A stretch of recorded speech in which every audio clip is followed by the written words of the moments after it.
Hello student, আশা করি তোমরা ভালো আছো। আমরা already measures of central tendency শুরু করেছি। মেজার্স অফ সেন্ট্রাল টেন্ডেন্সির এরিথমেটিক মিন মানে এএমটা আমাদের আলোচনা চলছে। এএম এর আমরা বিভিন্ন ক্যাটাগরি অনুযায়ী সেটাকে আমরা পড়াটাকে রান করিয়ে নিয়ে যাচ্ছি। আজকে আমরা এরিথমেটিক মিনের একটা বিশেষ অধ্যায় কম্পোজিট মিন সম্পর্কে আলোচনা করব। এটাও এরিথমেটিক মিন, কিন্তু এরিথমেটিক মিনের এটা একটা স্পেশাল পার্ট, সেটার নাম হচ্ছে কম্পোজিট মিন। কম্পোজিট মিনটা তোমাদের বুঝতে গেলে আমি একটা ছোট্ট গল্প 2 লাইনের মধ্যে বলার চেষ্টা করছি, দেখো তোমরা ধরতে পারো কি না। মনে করো অনেকগুলো গ্রুপ আছে, সেই গ্রুপগুলোকে যদি একসাথে কম্পাইল করে দেওয়া হয়, মিশিয়ে দেওয়া হয়, তাহলে সেই মেশানো গ্রুপটার এম কত হবে সেটা বের করারই নাম হচ্ছে কম্পোজিট মিন। আমি আরেকটু সহজ করে বলছি। মনে করো আমার এটা একটা গ্রুপ আছে, এটা একটা দল আছে, দলটার নাম মনে করো ইস্ট বেঙ্গল। আর একটা দল আছে মনে করো মোহনবাগান। এই ইস্ট বেঙ্গল থেকে কিছু প্লেয়ার নিয়ে এবং মোহনবাগান থেকে কিছু প্লেয়ার নিয়ে আমরা একটা নতুন দল করছি, দলটার নাম হচ্ছে India team. India team, east বেঙ্গলের কিছু প্লেয়ার, মোহনবাগানের কিছু প্লেয়ার মিলে ইন্ডিয়া টিম তৈরি হলো। এই ইন্ডিয়া টিমটাকেই আমরা বলবো কম্পোজিট গ্রুপ বা কম্পোজিট। এর যা মিন যদি বার করি তাহলে তার নাম হবে কম্পোজিট মিন। আর ইস্ট বেঙ্গল বা মোহনবাগানকে আমরা ইন্ডিভিজুয়াল গ্রুপ বলতে পারি। তার মানে মনে করো ইস্ট বেঙ্গলে থেকে আমরা N1 সংখ্যক প্লেয়ার চয়েস করেছি। যে প্লেয়ারগুলো চয়েস করেছি তাদের অ্যাভারেজ এজ হচ্ছে x/1। ঠিক মোহনবাগান থেকে আমরা N2 সংখ্যক প্লেয়ার চয়েস করেছি, যাদের অ্যাভারেজ মিন হচ্ছে x/2। এই প্লেয়ার এবং এই প্লেয়ার মিলে ইন্ডিয়ার প্লেয়ার হয়েছে, মনে করো সেই প্লেয়ারের সংখ্যা n। তার মানে n মানে এই প্লেয়ার আর এই প্লেয়ারের যোগফল। তোমাদের বোঝার জন্য আমি লিখে দিয়েছি। আমাদের প্রশ্ন এই যে ইন্ডিয়া টিমের x/বার কত হবে সেটা বের করার জন্য এরকম যদি ইনফরমেশান দেওয়া থাকে তাহলে এই গ্রুপগুলোর মধ্যে এবং কম্পোজিট গ্রুপের সাথে, প্রত্যেকটা গ্রুপ এবং কম্পোজিট গ্রুপের মধ্যে একটা রিলেশন আছে। সেই রিলেশনটা কি? প্রত্যেকটা কম্পোজিট গ্রুপের নাম্বার এবং তার মিনকে গুণ করো, অর্থাৎ n(x)বার। এটা অলওয়েজ সমান হবে অন্যান্য গ্রুপের নাম্বার এবং তার মিনের গুণফলের যোগফলের সঙ্গে। দেখো এই প্রথম গ্রুপটার গুণফল হচ্ছে n1(x/1), দ্বিতীয় গ্রুপটার গুণফল হচ্ছে n2(x/2). এই গুণফল দুটোকে যোগ করলে যেটা হবে সেটাই হবে কম্পোজিট গ্রুপের নাম্বার এবং x/বারের সাথে সমান। এবার এখান থেকে অলরেডি তুমি x/বার ক্যালকুলেশন করতে পারবে। এনটা ওদিকে চলে গেলে যেভাবে হবে একদম পাতে নিয়মে বেরিয়ে আসবে। তাহলে আমরা এই রিলেশনটাকে ইন জেনারেলি লিখতে পারি। In general GENERAL in general লিখতে পারি। মনে করো কম্পোজিট গ্রুপের নাম্বার হচ্ছে n, কম্পোজিট গ্রুপের মিন হচ্ছে x/বার এবং দল অনেকগুলো আছে। একটা দলে সংখ্যা n1, তার মিন x/1। আরেকটা দলে n2, মিন x/2। আরেকটা দলে n3, x/3। এইরকমভাবে চলতে চলতে আমি n সংখ্যক দল নিয়েছি। nth দলের নাম্বার হচ্ছে n এবং x বার n। দেখো প্রত্যেকটা দলের নাম্বারকে তাদের মিন দিয়ে গুণ করেছি, নাম্বারকে তাদের am দিয়ে গুণ করেছি, গুণ করে যোগ করে দিয়েছি। সেই যোগফলটাই কম্পোজিট গ্রুপের নাম্বার এবং মিনের সঙ্গে অবশ্যই সমান হবে। n মানে হচ্ছে n1 plus n2 plus n3 plus nn, মানে যতগুলো দল আছে সেই দলে যে সংখ্যাটা আছে সেই সংখ্যাটার যোগফলই হচ্ছে ক্যাপিটাল N।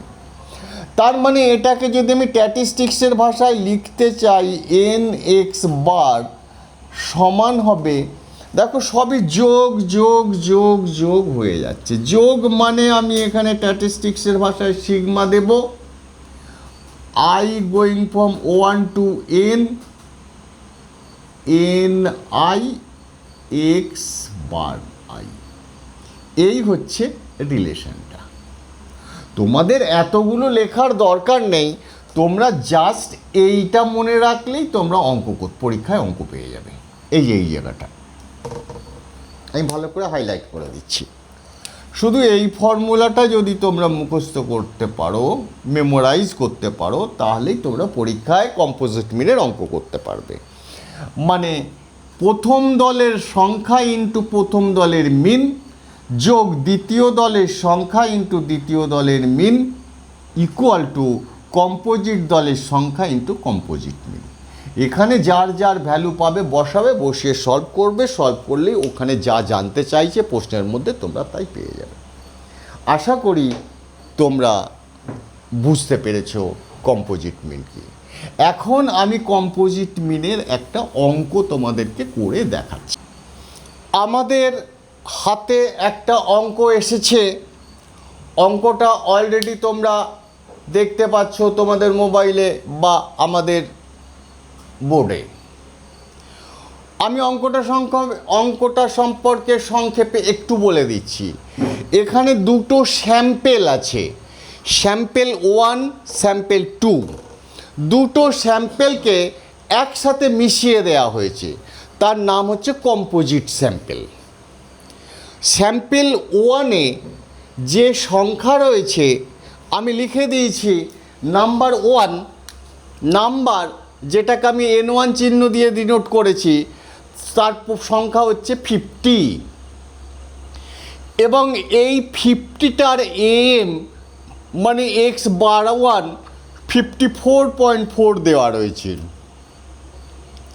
স্যাম্পেল 2 এর নাম্বার যেটাকে আমি ডিনোট করছি n2 দিয়ে, তার সংখ্যা দেওয়া রয়েছে 100 এবং এর am মানে x বার 2 দেওয়া রয়েছে 50.3। আর কম্পোজিট মিনের নাম্বার মানে হচ্ছে ক্যাপিটাল N, তার মানে 50 আর 100 যোগ করে হয়েছে 150। আমাদের প্রশ্ন করেছে কম্পোজিট মিনের x বার কত, মানে কম্পোজিট মিনের am কত। এই দুটো স্যাম্পেল 1 এবং স্যাম্পেল 2কে যদি একসাথে পুল করে দেওয়া হয়, একসাথে মিশিয়ে দেওয়া হয়, তাহলে ওই মিশ্রণটার বা ওই মিশ্রিত কম্পোজিটটার অ্যাভারেজ কী হবে সেটাই এই অঙ্কটা করতে বলেছে। আমি আমার যে কম্পোজিট মিনের ছক তোমাদেরকে একটু আগে দেখালাম, সেই ছক অনুযায়ী আমি অঙ্কটাকে ছকে সাজিয়ে ফেলেছি। তাহলে আমরা সেই ছকে যা লিখেছিলাম সেই অনুযায়ী লিখতে পারি ফর কম্পোজিট মিন। দেখো কিভাবে লিখছি, for composite mean, COMPOSITE, composite mean. Composite মিনের জন্য উই নো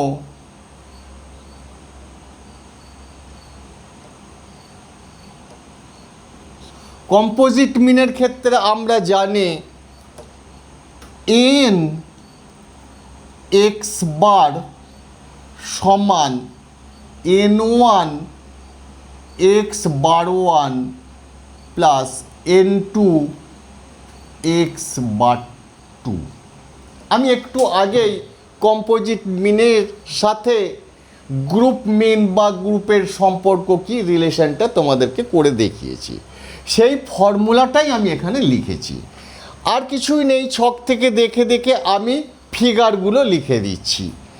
এন এর ভ্যালু দেখো লেখা রয়েছে 150 এক্স বার, n1 রয়েছে 50 ইন্টু 54.4 প্লাস n2 রয়েছে 100 ইন্টু 50.3। এবার আমি এটাকে প্লেন সলভ করব। যে সলভ তোমরা ক্লাস 7 থেকে শিখে এসেছো সেই অনুযায়ী সলভ করে এক্স বার কত বার করলেই অঙ্ক শেষ হয়ে যাবে। আমার অঙ্ক এখানেই শেষ। তবু আমি যেহেতু এটা প্রথম অঙ্ক কম্পোজিট মিনের, আমি করে দেখিয়ে দিচ্ছি। 150 এক্স বার সমান, এইটাকে গুণ করো 2720 যোগ 5030। 150 এক্স বার সমান 7750। এক্স বার সমান 7750 ভাগ 150। এটা ভাগ করবে ক্যালকুলেটারে, রেজাল্ট পাবে 51.66 অ্যাপ্রক্সিমেট। আমি যদি একটা ডিজিটে নিই তাহলে উত্তরটা হবে 51.7। দেখো এটাই হচ্ছে এক্স বারের ভ্যালু, এটাই এই অঙ্কটাতে দিয়েছিল। আশা করি তোমরা কম্পোজিট মিনের মিন কি করে বার করতে হয়, মিন বলতে আমি এরিথমেটিক মিন বা এএম এর কথা বলছি, এটা কি করে বার করতে হয় একটা অঙ্কর মাধ্যম দিয়ে করে দেখালাম, তোমরা বুঝতে পারলে। যদি তোমরা বুঝতে না পারো তাহলে তোমরা অবশ্যই আমাকে টেলিগ্রাম গ্রুপের মাধ্যমে জানাবে। টেলিগ্রাম গ্রুপের লিঙ্ক ভিডিও ডেসক্রিপশান এবং চ্যানেল ডেসক্রিপশানে পাবে। আমরা প্রচুর অঙ্ক করব মেজার্স অফ সেন্ট্রাল টেন্ডেন্সির ধীরে ধীরে, এবং প্রত্যেকটা অঙ্কই খুব ইম্পর্টেন্ট, তোমাদের পরীক্ষায় কাজে লাগবে। তোমরা শুধু আমার চ্যানেলটাকে একটু ফলো করো, আমাকে ফলো করো। আমি তোমাদের কনফার্ম করছি তোমাদের একটা অঙ্ক অজানা থাকবে না। তার জন্য অবশ্যই তোমাদেরকে আমার চ্যানেলটিকে সাবস্ক্রাইব করে নোটিফিকেশান অল করতে হবে।